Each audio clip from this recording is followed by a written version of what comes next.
तो हमारा ये वाला अनुदेशनात्मक जो विविधता है ये प्रभावी शिक्षण में सबसे प्रमुख व्यवहार है। ठीक है, तो ये हमारा यहाँ पर करेक्ट ऑप्शन हो जाएगा।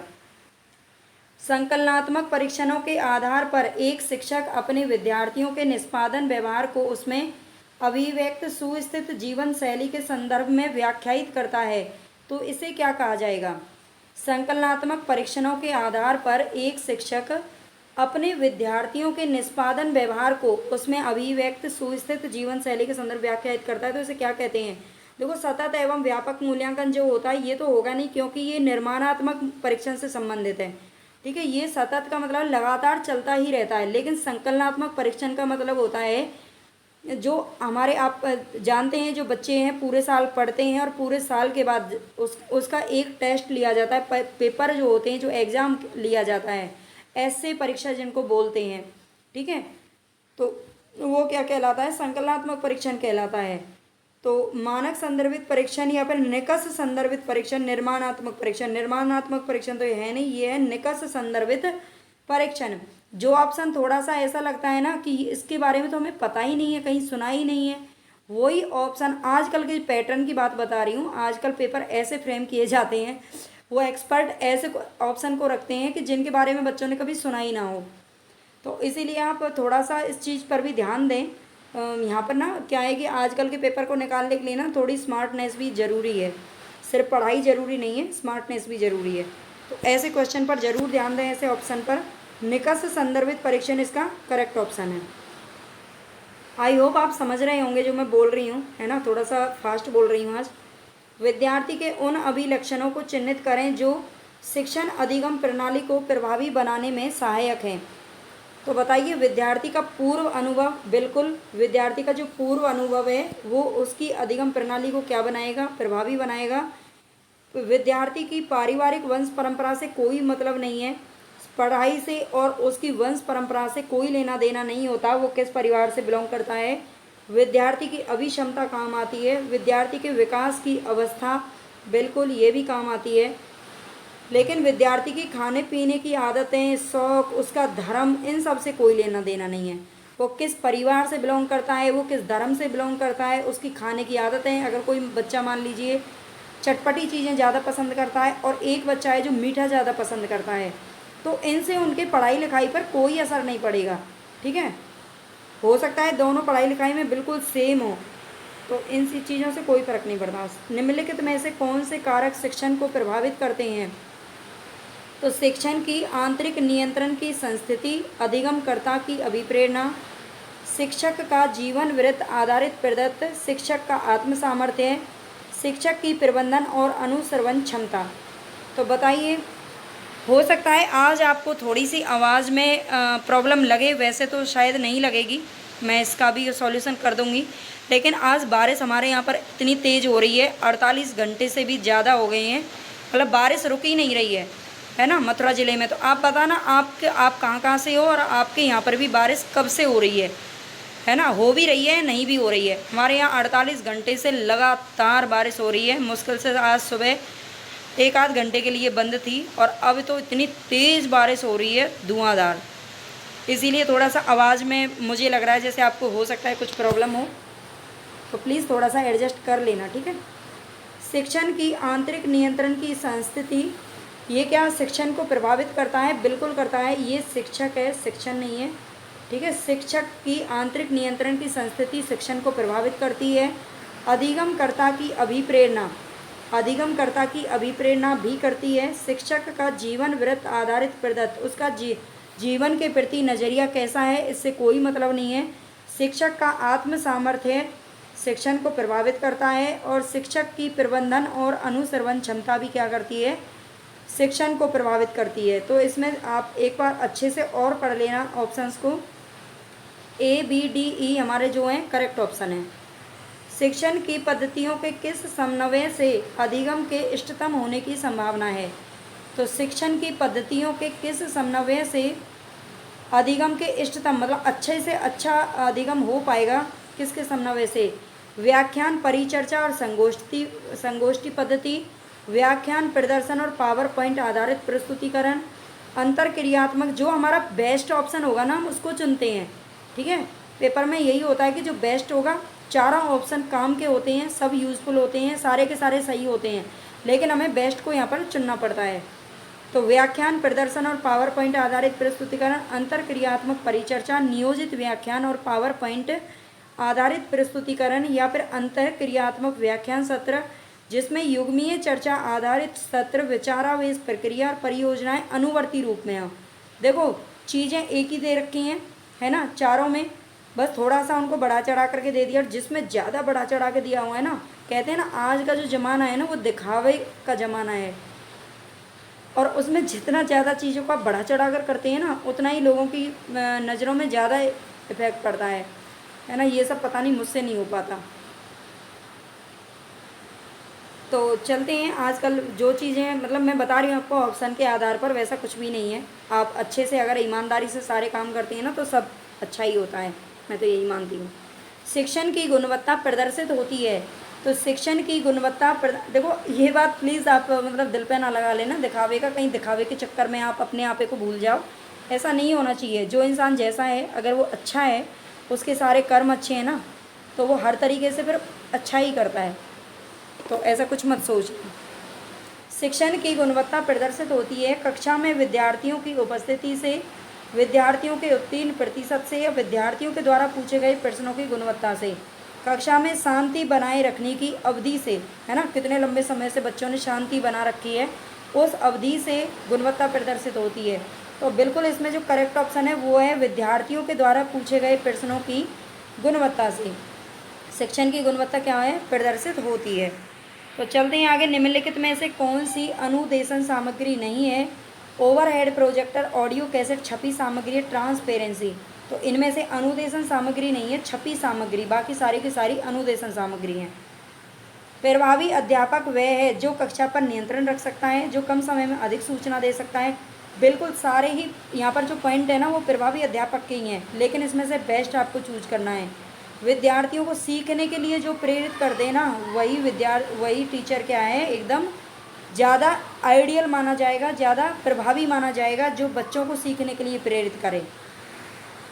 किसने कहा था शिक्षा मनुष्य में पहले से ही विद्यमान संपूर्णता का प्रकटीकरण है? ये हम पहले भी पढ़ चुके हैं लास्ट क्लास में भी, तो इसका तो आपको पता ही होगा। सब रविन्द्रनाथ टैगोर, महात्मा गांधी, स्वामी विवेकानंद ने ये बात बोली थी। अधिगम प्रबंधन प्रणाली यानी कि LMS के मामले में निम्नलिखित में से कौन सा सही है? LMS एक सॉफ्टवेयर है, बिल्कुल सही बात है। LMS क्या है? एक सॉफ्टवेयर है। LMS का उपयोग आभासी अध्यापक छात्र समूहों के लिए किया जा सकता है, ये बात भी सही है। LMS का जो उपयोग है वो आभासी अध्यापक छात्र समूहों के लिए किया जा सकता है। LMS एक हार्डवेयर है, नहीं है, हार्डवेयर तो नहीं हो सकता, जब सॉफ्टवेयर है तो हार्डवेयर कैसे हो सकता है। LMS का उपयोग ऑनलाइन प्रश्नोत्तरी के लिए किया जा सकता है, ये बात भी सही है। LMS का उपयोग संस्थानिक वेबसाइट बनाने के लिए काम आ जाता है, नहीं, ये नहीं किया जाता, वेबसाइट बनाने में इसका कोई रोल नहीं है LMS का। LMS सॉफ्टवेयर है, ध्यान से एक बार फिर पढ़ लेना, इसमें A, B और D हमारे जो ऑप्शन है वो करेक्ट है। LMS एक सॉफ्टवेयर है। LMS का उपयोग आवासीय अध्यापक छात्र समूहों के लिए किया जा सकता है और LMS का उपयोग ऑनलाइन प्रश्नोत्तरी के लिए किया जा सकता है। ठीक है, तो ये तीनों ही ऑप्शन है वो हमारे करेक्ट हैं। आई होप आपको क्लास अच्छी लगे, आपके लिए यूज़फुल रहे। अच्छी लगे ना लगे पढ़ लेना, क्योंकि ये आपके लिए आगे ना बहुत काम आने वाली है। अगर आपने मेरे साथ तैयारी करी तो मैं आपसे गारंटी के साथ कह सकती हूँ, लेकिन तभी गारंटी मैं तभी लूँगी जब आप लोग खुद पढ़ेंगे। ऐसा नहीं है आपने वीडियो देख ली, क्लास पूरी देख ली और बोल दिया मैम हमने तो आपकी पूरी क्लास देखी थी, ऐसा नहीं होता। आपको जितनी चीज़ें मैं पढ़ा रही हूँ ना वो सब आपको अपने दिमाग में फिक्स करनी पड़ेंगी, तभी फ़ायदा मिलेगा। लेकिन हाँ, जितना आपने अगर मेरे साथ पढ़ लिया, जितनी मेहनत मैं कर रही हूँ ना एक एक वीडियो को बनाने में, उतनी आप वीडियो को याद करने में लगा देना, बस अपनी जी जान लगा देना एक ही बार में। अगर आप फर्स्ट टाइम भी दे रहे हैं तो मेरा दावा है कि आप पेपर को 100%, 101% आप क्वालिफाई कर लेंगे और पेपर तक मैं आपका बिल्कुल साथ दूंगी। उसी तरह से चलेंगे, चाहे एक बच्चा देखे, चाहे 10 बच्चे देखें, चाहे 100 बच्चे देखें, वो आपके ऊपर डिपेंड करता है। ज़्यादा से ज़्यादा बच्चों को प्लीज़ जोड़िए, बताइए, शेयर कीजिए, है ना। और जितना आप लाइक सब्सक्राइब करेंगे ना उतने ही जल्दी बच्चे ज़्यादा से ज़्यादा आ जाएंगे, उससे बस खुशी मिलेगी और होना जाना तो कुछ है ही नहीं, है ना। बाकी तो मुझे तो इतनी मेहनत करनी है अब भी और जब भी। निम्नलिखित में से नापने का कौन सा पैमाना क्रमबद्धता या श्रेणीबद्धता का समानार्थी है? तो कौन सा पैमाना क्रमबद्धता या श्रेणीबद्धता का समानार्थी है? तो ये क्रम सूचक पैमाना। ठीक है, क्रम सूचक पैमाना क्रमबद्धता से संबंधित है, इसका समानार्थी ये साफ दिख रहा है। पाठ्यचर्या के संदर्भ में कौन से कथन है जो सही हैं? पाठ्यचर्या को नियमित रूप से आशोधित किया जाना चाहिए, बिल्कुल सही बात है।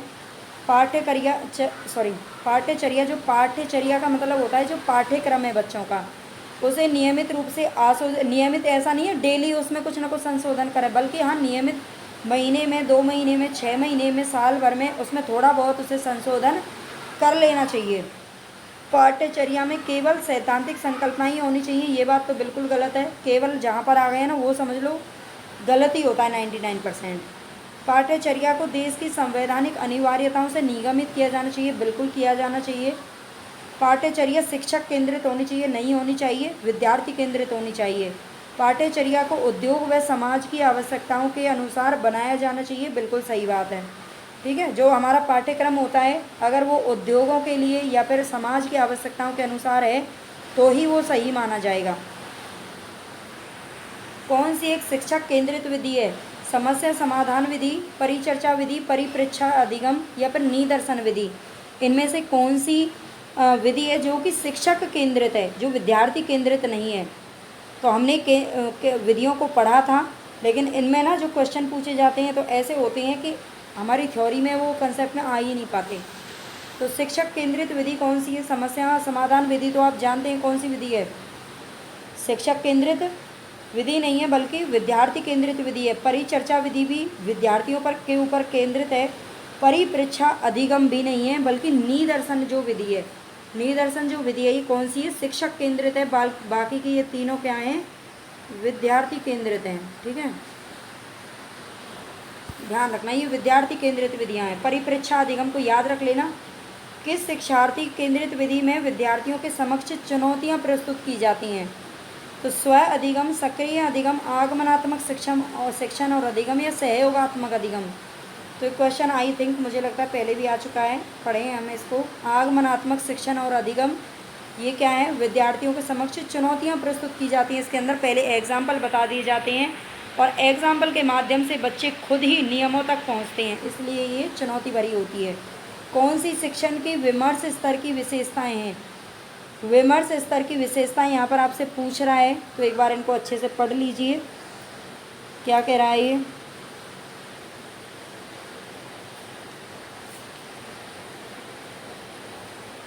तो बताइए कौन सी शिक्षण की विमर्श स्तर की विशेषताएं? विद्यार्थी तथ्यों और सूचना को समझने के द्वारा सीखते हैं, विषय को रटने के द्वारा सीखने के अतिरिक्त शिक्षण कुछ भी नहीं है। अरे ये क्या बोल रहा है, ये तो बिल्कुल ही गलत है ना। विशेषता कैसे हो सकती है? हो ही नहीं सकती है ना। और समस्या समाधान करने की योग्यता का विकास करता है, बिल्कुल विद्यार्थी की मौलिक सोच और रचनात्मक योग्यताएं। तो बताइए इसमें से कौन से करेक्ट हैं हमारे? समस्या समाधान करने की योग्यता का विकास होता है और विद्यार्थी की मौलिक सोच और रचनात्मक योग्यताओं को बढ़ावा मिलता है, यही इसकी शिक्षण की विमर्श स्तर की विशेषताएं होती हैं। यदि कोई बच्चा अन्य बच्चों के साथ अपने शर्मीले स्वभाव के कारण वो खेलता ही नहीं है तो व्यक्ति के विभिन्नताओं का कौन सा एक विकासात्मक क्षेत्र प्रभावित होगा? अगर दूसरे बच्चों के साथ नहीं खेल रहा है तो 100% उसका सामाजिक विकास है जो वो प्रभावित होगा, क्योंकि समाज में ही तो रहते हैं दूसरे बच्चे। कौन सा कथन है जो कि सत्य है? यहाँ पर मूक के बारे में दे रखा है, मूक, यहाँ पे मैं लिख देती हूँ मूक। मूक में शब्द मैसिव से तात्पर्य है कि इसमें अधिगमकर्ताओं की बड़ी संख्या हो सकती है जो किसी पाठ्यक्रम के लिए नामांकित हो सकते हैं। ठीक है, मूक शब्द में जो मैसिव दिया हुआ है, एम की फुल फॉर्म होती है मैसिव। क्या होती है? मैसिव होती है। तो मैसिव का तात्पर्य इसमें यह है कि इसमें अधिगमकर्ताओं की बड़ी संख्या हो सकती है जो किसी पाठ्यक्रम के लिए नामांकित हो सकते हैं। मूक आईसीटी का उपयोग उन विद्यार्थियों तक शिक्षा को सुगम बनाने हेतु करता है जो दूरस्थ से क्षेत्रों में विद्यमान है अथवा जो परंपरागत कक्षाओं तक पहुंचने में सक्षम नहीं है। तो बताएं यहाँ पर कौन सा कथन है जो सत्य है? तो मूक में मैसिव का तात्पर्य है कि इसमें अधिगमकर्ताओं की, ये बात बिल्कुल है, इसमें दोनों ही करेक्ट है। ठीक है, पढ़ लेना एक बार और अच्छे से। और मूक की परिभाषा यहाँ पर आपको फुल फॉर्म भी दी हुई है, मैसिव ओपन ऑनलाइन कोर्सेज। ठीक है। मैसिव ओपन ऑनलाइन कोर्सेज इसकी मूक की वो है, डेफिनेशन है, मतलब कब फुल फॉर्म है, इसको याद रख लेना। अनुसंधानों में प्रभावी शिक्षण का मुख्य व्यवहार किसे माना जाता है? अनुसंधानों में प्रभावी शिक्षण का मुख्य व्यवहार किसे माना जाता है? विद्यार्थियों के विचारों और योगदानों का उपयोग, संरचनाकरण, शिक्षक कार्य अभिमुखीकरण या शिक्षक भाव प्रवणता। तो शिक्षक कार्य अभिमुखीकरण जो होता है वो अनुसंधानों में प्रभावी शिक्षण का मुख्य व्यवहार माना जाता है। एक शिक्षक अपने विद्यार्थियों से कहता है, जब आप यह सीख लेंगे तो आप अपनी परियोजना को करने में सक्षम होंगे। यह संप्रेषण किसका संकेत करता है? मतलब विद्यार्थियों से एक शिक्षक बोल रहे हैं कि जब आप इतना सीख लेंगे, मतलब आपने यूनिट फर्स्ट को अगर थ्योरी को सीख लिया तो आप आगे क्वेश्चन को करने में सफल हो जाएंगे। ऐसा मतलब कुछ उनको क्या दे रहा है, वो सकारात्मक रूप से प्रबलन दे रहा है। क्या दे रहा है? सकारात्मक रूप से प्रबलन दे रहा है। बिल्कुल, मुझे लगता है मैं भी एकदम सही बोलती हूँ। ठीक है, आप मेरी बातों पर गौर किया करो, समझा करो। विद्यार्थियों की अकादमिक सफलता के लिए निम्नलिखित में से कौन न्यूनतम रूप में महत्वपूर्ण है? तो विद्यार्थियों की अकादमिक सफलता, अकादमिक का मतलब होता है जो बच्चे पढ़ते हैं, उनकी स्कूली जो शिक्षा होती है। एकेडमिक सफलता के लिए कौन न्यूनतम रूप में महत्वपूर्ण है? संज्ञानात्मक सक्षमता बिल्कुल होनी चाहिए, भावनात्मक सक्षमता, विधिक सक्षमता, लेकिन जो सामाजिक सक्षमता है ना, वो इतनी न्यूनतम रूप में महत्वपूर्ण है। न्यूनतम है, ये क्या है? न्यूनतम रूप में महत्वपूर्ण है, बाकी सारी ज़्यादा महत्वपूर्ण है। अध्यापक शिक्षा पाठ्यक्रमों में योग को शामिल करने का कौन सा आधार है? अध्यापक शिक्षा जो अब पाठ्यक्रम में आप जानते हैं, जो योग है ना, उसको भी महत्वपूर्ण स्थान दिया गया है। योग को शामिल करने की बातें चल रही हैं, तो ये कब से चल रही हैं, किस नीति में इसको आधार बनाया गया था? तो राष्ट्रीय शिक्षा नीति 1965, फिर 1986 में आई थी, 2019 का प्रारूप, या भारत में अध्यापक शिक्षण की भविष्य दृष्टि, गुणवत्ता और विनियामक परीक्षा 2012।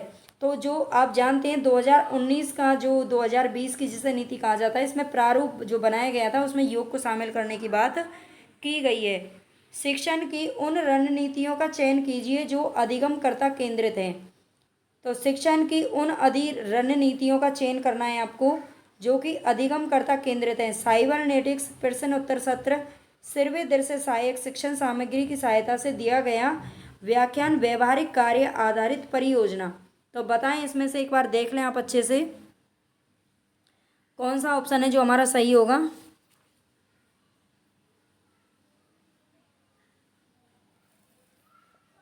साइबरनेटिक्स, शिक्षण की उन रणनीतियों का चयन करना है जो कि अधिगमकर्ता केंद्रित हैं। साइबरनेटिक्स और व्यवहारिक कार्य आधारित जो परियोजनाएं, तो इसमें दोनों ही क्या है, रणनीति वो हैं जो अधिगमकर्ता केंद्रित हैं। ठीक है, व्यवहारिक कार्य आधारित परियोजना और साइबरनेटिक्स ये अधिगमकर्ता केंद्रित हैं।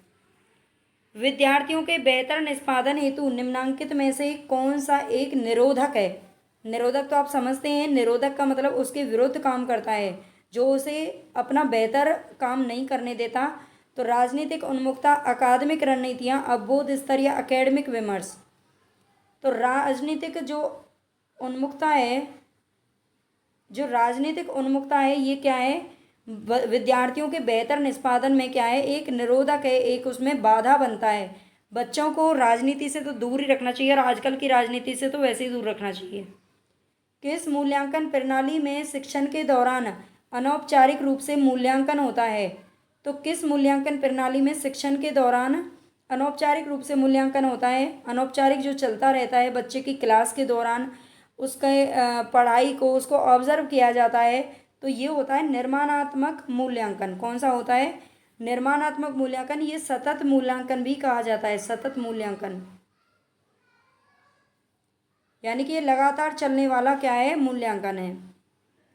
नैदानिक मूल्यांकन से सुनिश्चित होता है, क्या सुनिश्चित होता है? नैदानिक मूल्यांकन से अनुदेशन के प्रारंभ में विद्यार्थियों का निष्पादन या अनुदेशन के दौरान अधिगम में विद्यमान समस्याओं के कारणों और उनका समाधान, अनुदेशनों के उपरांत उपलब्धि की भाषा या अनुदेशन के पश्चात अधिगम की प्रगति और सफलता। तो इसका जो राइट ऑप्शन होगा वो आप जानते हैं। नैदानिक मूल्यांकन क्या होता है? बच्चों की समस्याओं का पहले पता लगाया जाता है, उनके कारणों को खोजा जाता है और फिर उनका समाधान किया जाता है, ये नैदानिक मूल्यांकन कहलाता है। किस शिक्षण सहायक सामग्री से पठन, श्रवण और उच्चारण जैसे कौशल में अभिवृद्धि होती है? तो कौन सा शिक्षण सहायक सामग्री है? श्रव्य भाषिक शिक्षण सहायक सामग्री। श्रव्य भाषिक शिक्षण जो सहायक सामग्री होती है, पठन, श्रवण और उच्चारण तीनों में ही क्या करती है? कौशलों में वृद्धि करती है।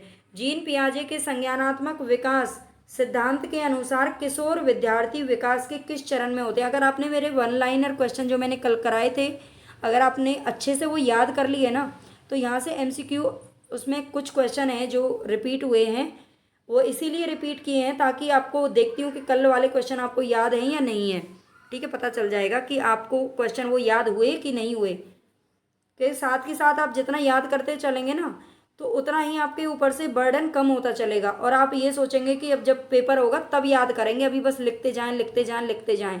और आप नोट्स बना बना करके रख लें, गड्डी जमा लें और बाद में उनको फिर इकट्ठा याद करने बैठे तो याद नहीं होगा। इसलिए एक एक क्लास आपको डेली मिल रही है, एक एक क्लास को आप अच्छे से पढ़ते रहें तो ही आपका बिल्कुल याद होना बहुत ज़रूरी है साथ के साथ। तो जीन पियाजे के संज्ञानात्मक विकास सिद्धांत के अनुसार किशोर विद्यार्थी विकास के किस चरण में होते हैं? तो ये होते हैं, किशोर विद्यार्थी औपचारिक संक्रियात्मक चरण में होते हैं। संवेदी प्रेरक जो चरण है वो 2 साल तक का होता है, उसमें बच्चे इंद्रियों के द्वारा सीखते हैं। मूर्त संक्रियात्मक जो चरण है वो 7 साल तक का बच्चा होता है और इसमें होता है 12 साल तक का बच्चा। ये जीन पियाजे के अनुसार है और इसमें 13 से 16 साल तक का बच्चा होता है, वही किशोर बच्चा होता है। शिक्षक किस शिक्षण सहायक सामग्री का प्रयोग कक्षा में प्रत्यक्ष अंतर क्रियात्मक युक्ति के रूप में कर सकता है? तो शिक्षक किस शिक्षण सहायक सामग्री का प्रयोग कक्षा में प्रत्यक्ष अंतर क्रियात्मक युक्ति के रूप में कर सकता है? क्या email, Skype, online chat, teleconferencing, Facebook और ब्लॉग? तो बताएं यहाँ पर कौन सा हमारा सही आंसर होगा।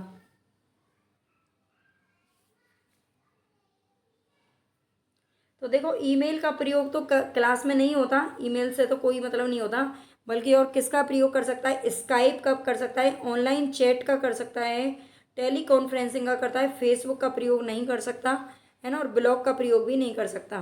तो स्काइप, ऑनलाइन चैट और टेली कॉन्फ्रेंसिंग जो हैं ये किसके लिए काम आते हैं?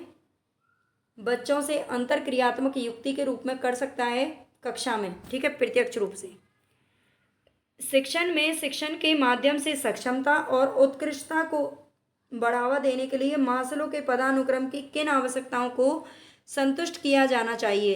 प्रेम और अपनत्व की आवश्यकता को, आत्मसम्मान की आवश्यकता को, या सुरक्षा की आवश्यकताएं, या आत्मसिद्धि की आवश्यकताएं? मास्लो का पदानुक्रम का जो सिद्धांत है, ध्यान रख लेना, मास्लो ने पदानुक्रम का सिद्धांत दिया था जिसमें उन्होंने कुछ चीज़ें बताई थी, 8 उन्होंने शायद वो रखे थे आवश्यकताएं जिनको संतुष्ट किया जाना जरूरी है। तो ये सक्षमता और उत्कृष्टता को शिक्षण के माध्यम से क्या जरूरी है? आत्मसिद्धि की आवश्यकता को संतुष्ट किया जाना बहुत ही जरूरी है।